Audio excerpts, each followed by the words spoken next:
அதான் நல்லா இருந்துச்சுங்க. ஃபர்ஸ்ட் ஒரு 10 மினிட்ஸ் வந்து அவரோட இன்ட்ரோலாம் காட்டுறாங்க. அது இந்த படத்தோடது இல்ல, எல்லா படத்தோடதும். அதை பார்த்ததுமே ரொம்ப மனசு கஷ்டமாயிடுச்சு. இனி அதெல்லாம் பார்க்க முடியாது அப்படின்னு சொல்லிட்டு. முடிஞ்ச வரைக்கும் படத்தை பத்தி சொல்றேன். ஆனா அவர் நடிக்க வந்தா ரொம்ப சந்தோஷமா இருக்கும். அது போறத மிஸ் பண்றதை நினைச்சா ரொம்ப கஷ்டமா இருக்கு. அதுவும் இந்த தியேட்டர்ல தான் அந்த வைப் இருக்கு.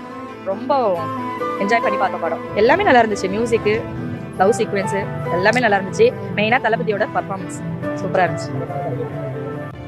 இன்னும் ஸ்மார்ட்டா இருக்காருங்க. அது எப்படி தியேட்டர்ல வந்து அழுதுறாங்க. ஃபர்ஸ்ட் அவரை மிஸ் பண்ண போறோம் அப்படின்னு அழுதுட்டாங்க. படமே நடிக்கலாம் அப்படின்னு.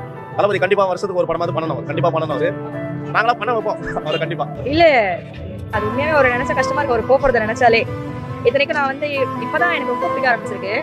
இதெல்லாம் எப்படி மிஸ் பண்ண போறாங்க அவங்க ஃபேன்ஸ்னு எனக்கே தெரியல. ரொம்ப கஷ்டமா இருக்கு. இதெல்லாம் போட்டு மனசு கஷ்டப்படுத்திட்டாங்க. இனி வரமாட்டாரு அப்படின்றதே எப்படி தாங்க போறாங்களான்னு தெரியல. அதை மட்டும் ஆனா ஒரு படம் நடிக்கணும். இன்னும் திரும்ப திரும்ப நடிக்கணும்.